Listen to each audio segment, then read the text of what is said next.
On the day Jack Wilder's wife returned from Europe to reunite with her one that got away, she slapped the divorce papers onto his chest. Jack, Liam is back. He's fragile. He can't handle stress or hardship. Take the $5 million and get out. I looked at the man hiding behind her, wearing a crisp white dress shirt, looking pale and pitiful. Suddenly, a mechanical voice chimed in my head. Detected top-tier humanoid fertilizer. Correction, top-tier labor force. Binding with the Apex agriculture system. Host required to lead this individual to the countryside for farming. Productivity will be doubled. I folded the divorce agreement, a meaningful smile playing on my lips. Divorce is fine, Victoria, but per the mandatory 30-day reconciliation clause in our prenup, Mr. White has to come back to the family farm with me for the month. Victoria Frost frowned, her icy demeanor cracking slightly.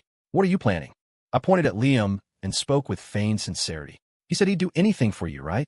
Surely he's willing to experience the life I lived before I met you. Right, Mr. White. Put on the spot, Liam, desperate to maintain his persona of the selfless lover, gritted his teeth and nodded. The show was about to begin. Liam's face, prepared to look pathetic, stiffened for a second. He subconsciously gripped Victoria's sleeve. Vicky, I'm not afraid of hardship. Liam's voice trembled, his eyes darting toward Victoria, practically screaming, please feel sorry for me. It's just that, Mr. Wilder doesn't seem to welcome me. If my presence makes you too unhappy, I should probably leave. Textbook manipulation. Retreat to advance. Victoria's expression darkened immediately, her gaze sharpening into daggers as she looked at me. Jack, that's enough. Liam is an artist. His hands are for holding paintbrushes, not for manual labor with you. If you want money, I'll add another $5 million. Don't humiliate him. Humiliate? We hadn't even started. I leaned back on the sofa, methodically peeling an orange. I didn't eat it. I just toyed with the rind. That's not quite right, Victoria. I smiled at Liam. On the invisible system panel, the label above his head, Class S narcissistic laborer, was flashing brightly. Mr. White just said he'd do anything for you. Back when I wanted to marry you, I stood outside your family's estate in a thunderstorm for 3 days and worked construction for 6 months just to prove my resolve. I paused, tossing the orange peel into the trash can with a soft thud. What? Now that it's the great artist Liam White, he can't even handle a month in the country? Is this his deep love for you? Looks like his love is only worth $10 million. Victoria froze. She was a businesswoman. She valued fair trade and logical consistency. My words had boxed her in. Liam clearly realized the danger. If he refused now, I don't care about money. I only care about you persona he'd painstakingly built would collapse. He clenched his jaw, his eyes instantly rimmed with red, and looked up at Victoria. Vicky, don't blame Jack. He's angry, I understand. He took a deep breath, putting on the expression of a martyr walking to the gallows. I'll go.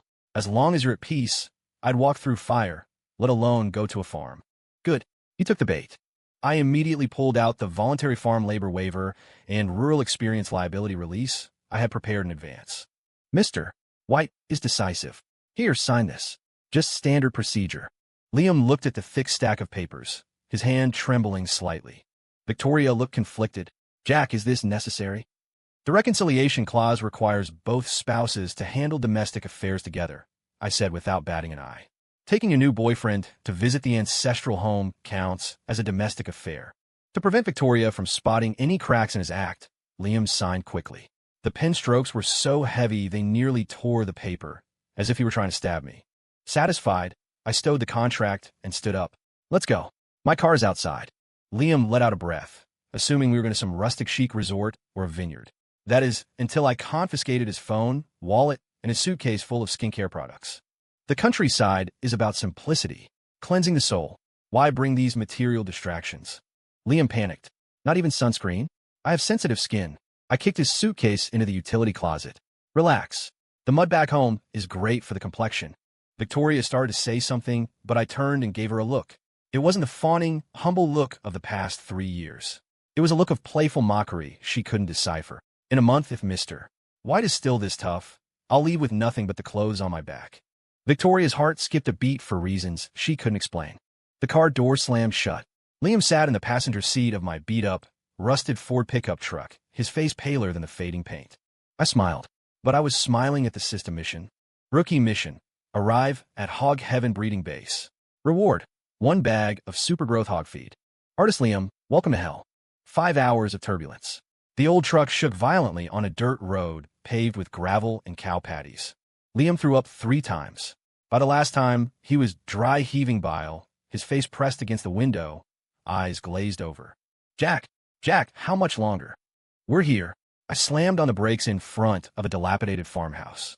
Half the yard wall had collapsed, the iron gate was rusted shut, and the air was thick with a rich, fermented stench, a unique blend of pig manure, chicken droppings, and rotting vegetables. Liam pushed the door open and stepped out. Squish! A fresh, steaming pile of cow dung perfectly engulfed his limited edition for $1,000 handcrafted Italian loafers. Liam froze. He looked down at the yellow-brown substance covering his shoe, and a high-pitched scream, like a rooster being strangled, erupted from his throat. Quit screaming, you'll scare my pigs.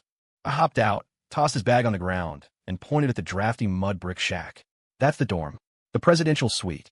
Liam broke down, pointing a trembling finger at the shack. People live there? It doesn't even have glass in the windows. Open concept, I said concisely. What does that smell? I'm going to suffocate. He covered his nose, his face turning purple. The scent of nature. I opened the truck bed and pulled out 2 sets of camo coveralls and rubber work boots. Put these on. Liam backed away. I won't. I'm calling Vicky. This is abuse. I'm suing you. He turned to grab his phone from the truck. I clamped a hand on his shoulder. The system panel flashed, detected resistance from top-tier labor force. Affectionate discipline required. I pulled out a burner phone, opened the camera, and aimed it at Liam's twisted face. Call her. Go ahead. I smiled at him warmly. While you're at it, tell Victoria how you said in the truck that this place is a dump, unworthy of your noble status. And tell her how you said your shoes are worth more than this entire village. Liam's face changed. I didn't say that, but I have it on video. I waved the phone. I recorded your entire rant during the drive. Tell me, if Victoria sees that side of you, will she still think you're an ethereal angel who cares nothing for worldly possessions? Liam stared daggers at me. If lips could burn, I'd be medium rare. His persona in front of Victoria was gentle as jade, stoic and strong. It could not break. Jack, you're ruthless, Liam hissed through his teeth. You flatter me. I tossed the rubber boots at his feet. Get changed. First task is waiting. I pointed to the stinking pigsty in the backyard. The pigs are hungry. Go mix their feed. Remember, mix it by hand. It adds flavor. Liam looked at the slop trough filled with black goo and retched again. Just then, Victoria called. I put it on speaker and held it to Liam's mouth. Victoria's voice came through. Liam, did you arrive? Is Jack bullying you? I glanced at Liam, toying with the recording device in my other hand. Tears welled in Liam's eyes. Between dry heaves, he spoke to the phone. No. Herg. No. It's beautiful here. Herg. I love it. That's good. Victoria clearly relaxed on the other end, sounding almost pleased. Jack is uncouth, but he has a decent eye for locations. Liam, if you're tired, rest. Don't push yourself. I'm not tired. Vicky, I want to experience life. As Liam spoke, he watched helplessly as a fly flew right into his mouth. He spat frantically. What's wrong? Victoria asked. No. Nothing. The fruit here is so sweet. I choked a little, Liam said with a sob in his voice. After hanging up, Liam squatted on the ground, looking like his soul had been sucked out. I didn't give him time to recover. All right, painter Picasso, stop daydreaming. Art comes from life. I kicked a shovel toward him. The manure in the pigsty has been piling up for 3 days. Go clear it out. Think about it. That's not just feces. That's a gift from Mother Earth. It's the fertilizer for your creativity. Liam looked up, utter despair on his face. Jack, I paint oil paintings, not manure. Same difference. Just yellow and green pigments. I cracked some sunflower seeds, sitting on a small folding stool like a plantation overseer. You don't have to go. I'll just send that recording to the Frost Corporation's PR department right now. Liam shot up, grabbing the shovel as if he were grabbing my throat. I'll shovel it. He charged into the pigsty. Ding. Top-tier labor force engaged. Super fermentation, skill activated. Mission, clear pigsty 100%. Reward, divine flavor strawberry seeds, x10. Liam, wearing ill-fitting camo coveralls and oversized rubber boots, stumbled through the muck of the pigsty. 2 300-pound black hogs, seeing a stranger, excitedly trotted over to investigate. Go away. Don't touch me. Liam shrieked, flailing the shovel. One pig nudged him right over. Liam face-planted into a pile of indescribable mixture in a spread eagle formation. The world went silent. I burst out laughing and snapped a photo. Perfect composition. I already had the title. The returning artist's intimate encounter with swine. When Liam crawled up, he was dripping. It was a holy water, rich in ammonia. He stood in the center of the pen, face plastered with mud, and wailed, "Jack, I'm going to kill you. I'm going to kill you. Quiet down. You're scaring the meat off my pigs." I pointed to a corner he missed. "If that corner isn't clean, no dinner for you." Liam wanted to strike, but if he ran out looking like that, the village dogs would probably mistake him for one of their own. Plus, he was starving and thirsty. For a bite to eat, and to keep his dark secrets hidden, the arrogant white moonlight swallowed his tears. Retching constantly, he shoveled the pigsty spotless. He even scrubbed the trough until it shined. The system notification was music to my ears. Task complete. Obtain divine flavor strawberry seeds. Narcissism value converting.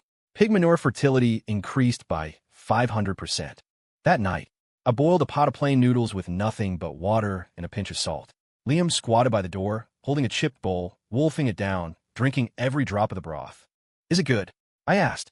Liam hiccuped, eyes full of humiliated tears, but he didn't dare say it was bad. "It's okay, good.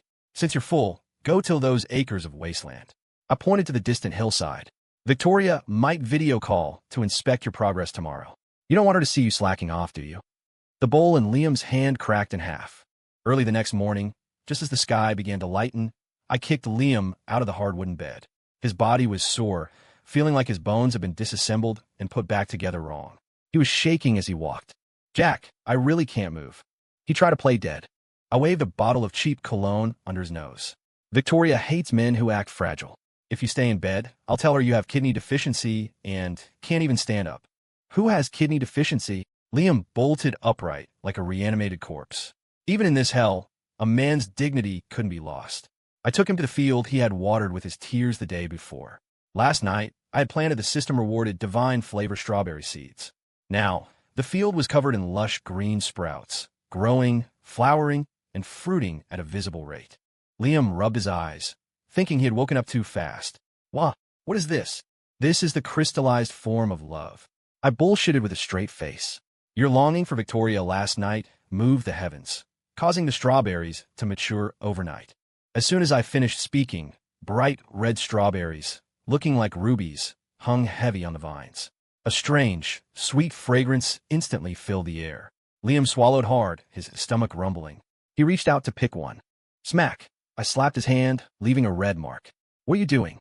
"These are for Victoria. Are you worthy of eating them?" Liam clutched his hand, aggrieved enough to cry. "Just one." "Not even one. Think about it. Victoria is working so hard at the company, yet here you are stealing her fruit. Doesn't your conscience hurt?" While guilt-tripping him, I pulled out my phone and opened a live stream account that previously had 0 followers. I changed the account name to The Live-In Son-in-Law and the Atoning Artist. "Come on, smile for the camera. Live stream on." Caught off guard, Liam instinctively flashed a professional fake smile that looked uglier than crying. Because of the white moonlight gimmick in Victoria's hidden fame, hundreds of people poured into the stream instantly. Is that the legendary painter Liam White? Why does he look like that? OMG, so grounded. Is he doing charity farming? Brother is working so hard. Brother is amazing. Seeing the comments scrolling on the screen, Liam froze. His vanity suddenly reignited from the ashes. People were praising him. He immediately smoothed his mud-caked hair, adjusted his angle to show his melancholic profile. "Hello everyone, I'm Liam. It's not hard. To ensure everyone gets pure, natural strawberries, a little fatigue is nothing." He spoke deeply and affectionately to the camera. I seized the opportunity to hang 2 massive buckets on a yoke across his shoulders. "Since Mr. White is so caring, go fetch 2 buckets of manure for fertilizer. The audience is watching."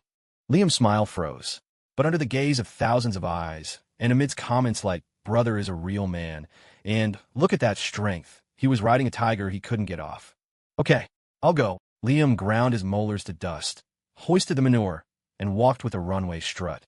The chatroom exploded. GIFs flew across the screen. System notification. Detected host exploiting the narcissist's vanity. Narcissism value skyrocketing. Strawberry quality upgraded to God tier. I watched the numbers in my account jump and grinned from ear to ear. When Liam returned from carrying manure, he collapsed in the strawberry field, unable to straighten his back. Just then his phone rang. It was Victoria. Video call. Liam frantically tried to hide his wretched state, but I snatched the phone and answered it. I aimed the camera at Liam, who looked like a dead dog, in the field full of red strawberries. Honey, look, Mr. White worked himself to exhaustion growing these strawberries for you. On the screen, Victoria saw Liam, covered in filth, cheeks gaunt, but she didn't tear up with heartache as expected. Her gaze was locked onto the weirdly red strawberries. Even through the screen, she seemed to smell the tantalizing aroma. Send me the location, Victoria said coldly. I'm coming over. Hearing Victoria was coming, Liam suddenly felt alive. He struggled to get up, wanted to shower and change, wash off the misery, and put on his white shirt to play the fragile victim. Don't move. I stopped him. You look the most authentic right now. Most moving. If you wash up, how will Victoria know how much you suffered? Liam thought about it and decided it made sense. So, with hair like a bird's nest and reeking of hell, he sat on a big rock at the village entrance, posing like a waiting statue. 2 hours later, a luxury motorcade kicked up dust and roared into the godforsaken little village. Bodyguards cleared the way, and Victoria, wearing 4-inch heels, stepped out with an imposing aura. She wore sunglasses, brows furrowed, clearly disgusted by the environment. Vicky, Liam wailed, stumbling toward her. You finally came. I missed you to death.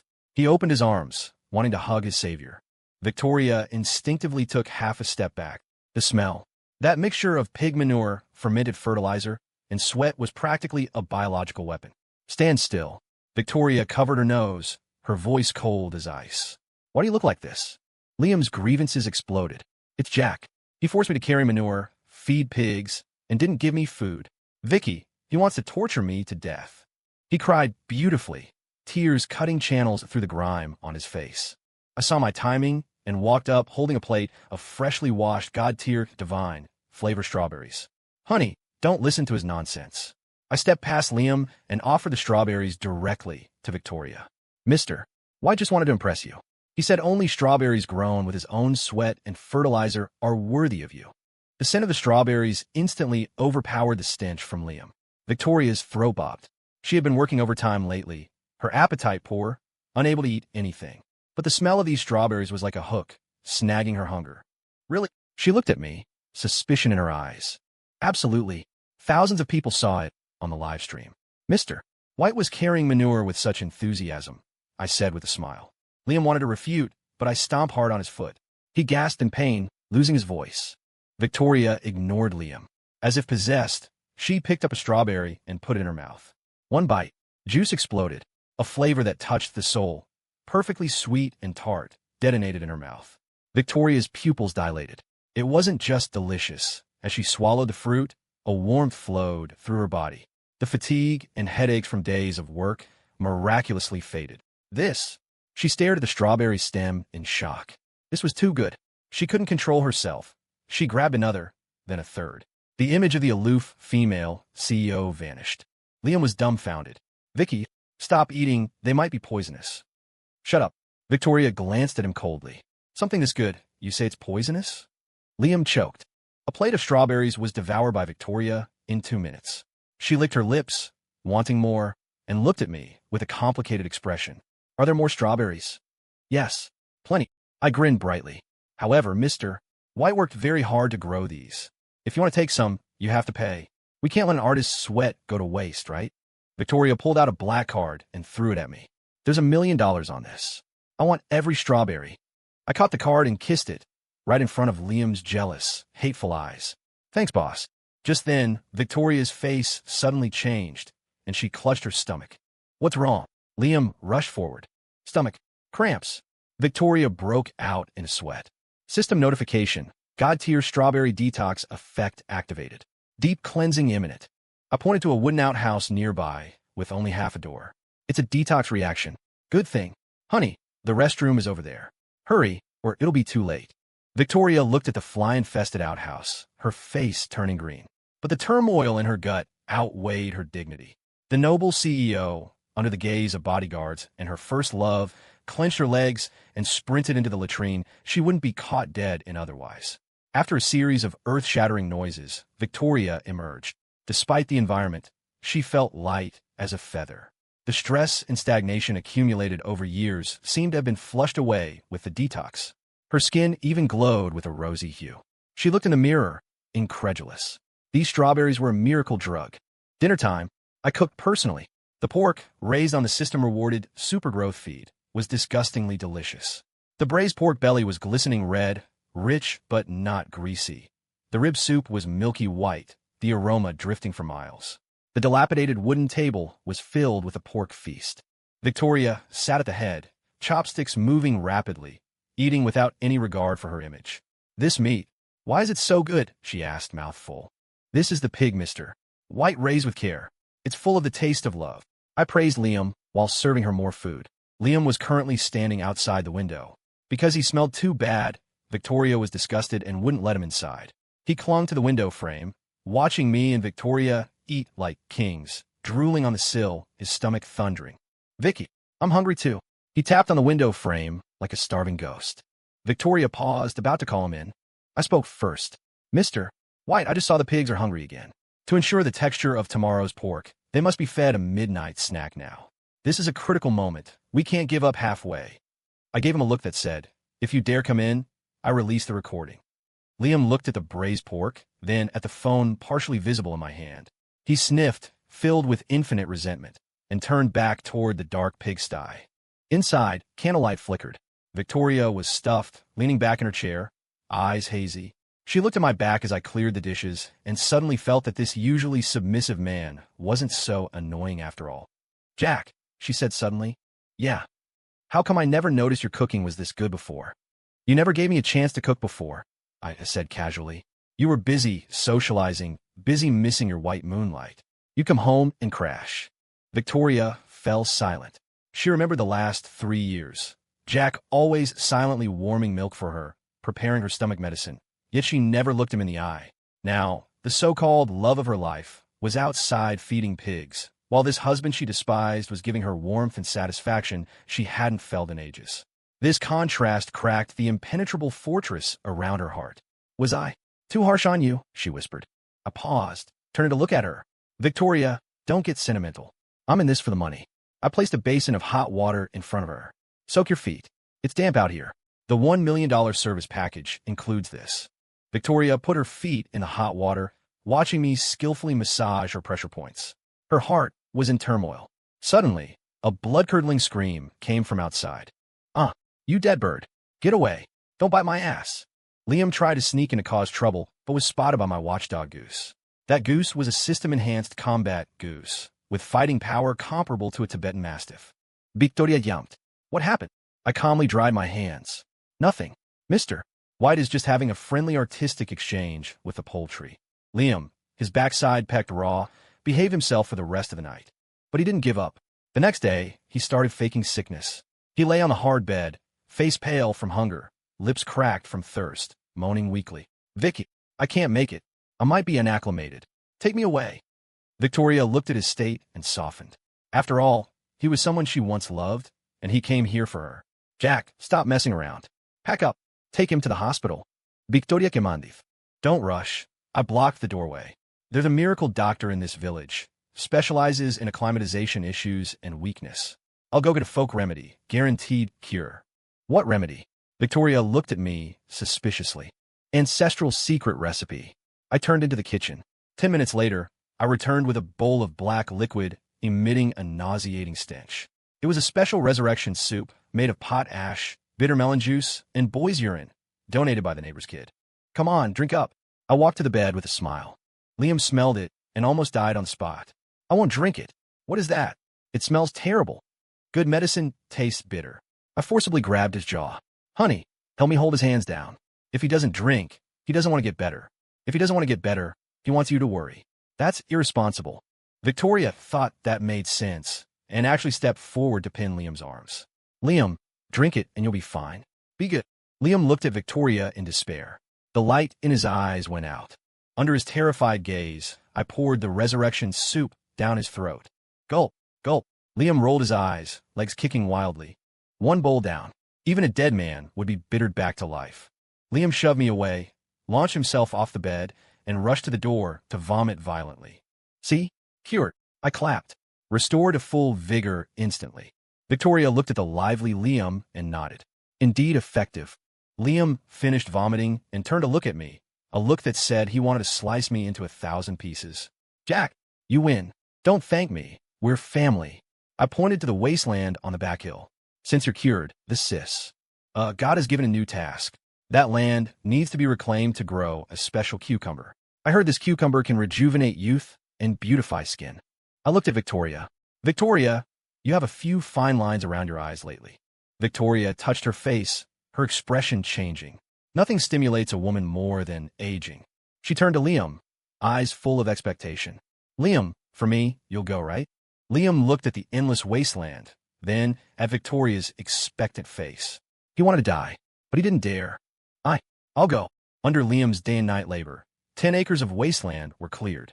The system rewarded beauty cucumbers matured rapidly. These cucumbers were emerald green, translucent like jade. Victoria skeptically applied slices to her face and ate one. When she woke up the next day, she screamed, looking in the mirror. The fine lines were gone. Her skin was tight and porcelain white, as if she had instantly returned to 18. Even the dark circles from staying up late vanished without a trace. It was plastic surgery-level results.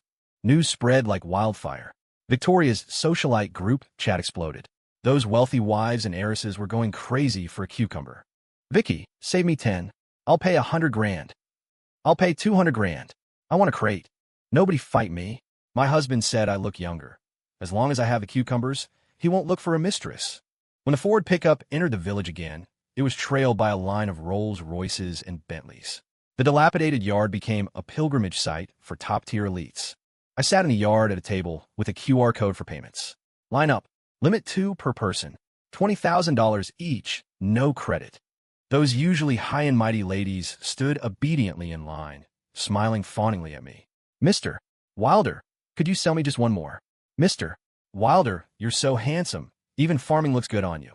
I counted money until my hands cramped. And the hero of it all, Liam, was standing by the gate in a torn tank top, covered in mud, assigned as the mascot. Everyone take a look. This is the grower of these cucumbers, the famous returning artist, Mr. Liam White. I yelled through a megaphone. To make everyone beautiful, Mr. White sacrificed his artistic career and his own looks. Is this spirit worth applause? Worth it. The ladies applauded perfunctorily while grabbing cucumbers. Wow, is that really Liam White? Why does he look like a savage? I heard he came to farm just for Victoria Frost. What a simp. But these cucumbers really work. Who cares if he's a savage? Liam stood there, listening to the gossip, the muscles in his face twitching. He had become a joke, a complete tool. He watched Victoria standing next to me, helping me collect money, wiping sweat from my forehead, the two of us moving in sync like an old married couple. At that moment, jealousy swallowed his heart like a viper. Jack, I want you dead. The last day of the reconciliation period, Liam finally snapped. Late at night, a scream shattered the silence. Victoria was startled awake and rushed into the living room to find Liam collapsed on the floor, forehead bleeding, a blood-stained chair beside him. Liam, what happened? Liam clutched his head, pointing at me, screaming his lungs out. Vicky, Jack went crazy. He tried to kill me. He said as long as I'm dead, you won't divorce him.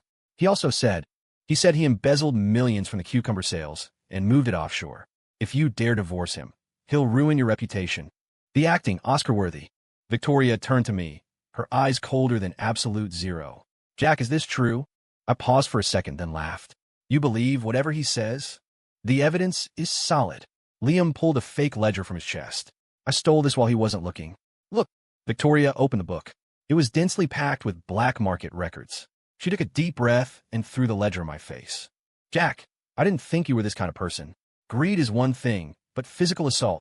I used to think you were just incompetent. Now I see you have no character. Call the police. Immediately. Liam, curled in Victoria's arms, let out a smirk of victory. I said nothing. I just silently turned on the TV and connected my phone. I wanted to save you some face, but since you want to play big, don't blame me. The screen lit up. It was surveillance footage of the living room. Ultra HD, night vision, system-grade surveillance. In the video, Liam waited until everyone was asleep, then snuck out. First, he slammed himself against the wall a few times. Feeling it wasn't hard enough, he picked up a chair and smashed his own head. While smashing, he practiced his crying face in the mirror. He muttered curses as he did it. Stupid woman. Victoria Frost is a moron. Once I destroy Jack and scam her out of her money, I'm going abroad to live it up. Where's that diamond necklace? In the video, Liam rummaged through drawers, found the multi-million-dollar necklace Victoria had lost, and stuffed it into his underwear. Dead silence filled the room. Victoria's face went from white to red, then red to black. She slowly looked down at the man in her arms who was still pretending to be pitiful. "This is what you meant by, I tried to kill you." Liam went rigid, like a rusted puppet. He slowly looked up, saw himself on the screen, and his brain short-circuited. "It's over. Vicky, it's deepfake. It's AI." He tried to struggle. "What about this?" I pointed his crotch. "The necklace should still be in there. Uncomfortable." Victoria shoved Liam away as if he were radioactive waste. "Search him." 2 bodyguards rushed up, ignoring Liam's screeching, and yanked down his pants. The dazzling diamond necklace fell out. Smack!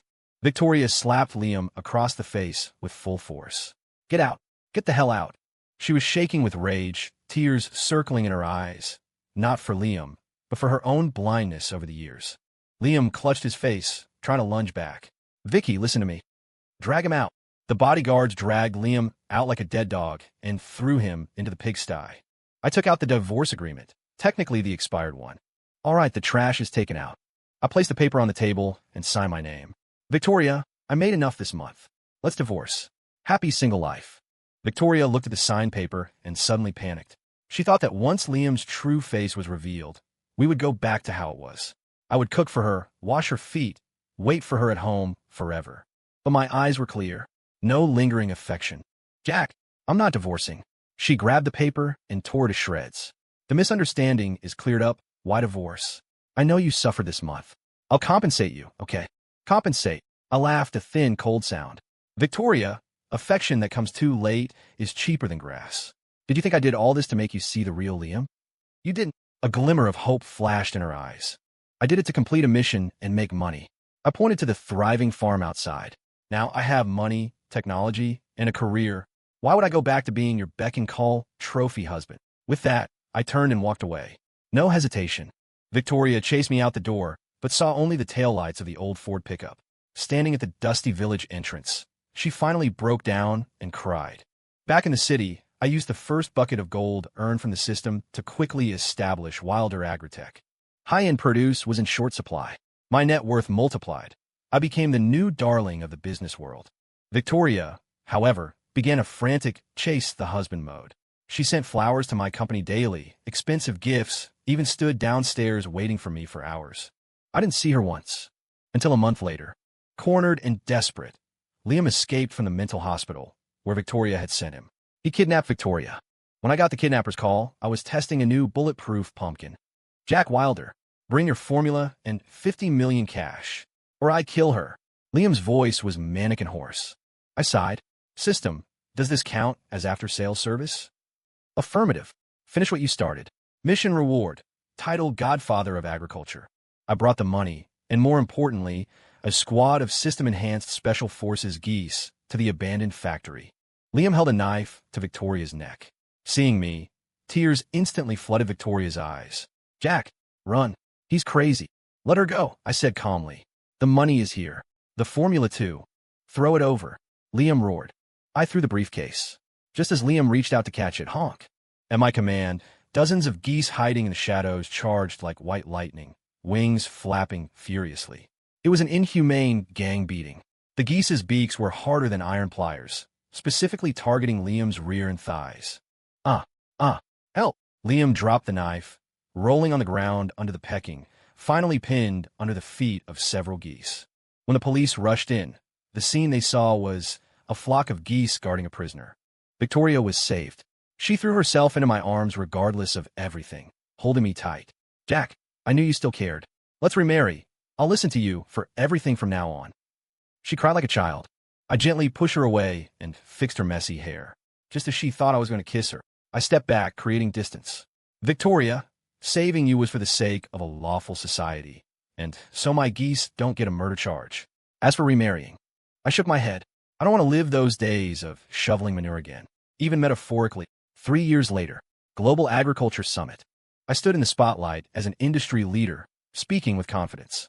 Beside me stood a girl with a dimpled smile, my business partner and now my fiancée. She didn't know how to be coldly aloof. She only knew to hand me a glass of warm water when I was tired. After the speech, backstage, I ran into Victoria. She had lost a lot of weight. Though she still wore designer clothes, the light in her eyes was gone. The Frost Corporation still existed, but without my god-tier produce supply, it was far from its former glory. "Jack," she called out, her voice hoarse. "Congratulations." "Thank you." I nodded politely. She looked at the girl beside me and smiled bitterly. If I hadn't agreed to take Liam to the country back then, if I had realized your worth sooner, would the ending be different? I looked at her, my gaze calm as still water. "Victoria, farming is about timing.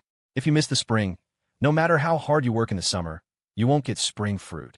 Some things, when they rot in the soil, just become fertilizer for the next season. People are the same." I took my fiancé's hand and turned to leave. The sunlight was perfect. I heard my fiancé whisper, "Who was that?" I smiled, my steps light. "Just a customer who missed a line for cucumbers a long time ago." Victoria stood there, watching my back disappear into the light. She finally understood. She hadn't just lost a husband. She had lost the only spring she would ever have in this life. In prison, Liam, stepping on a sewing machine pedal, watched me on the TV and wept tears of regret. If God gave me another chance, I want to go shovel manure. Really. Story complete.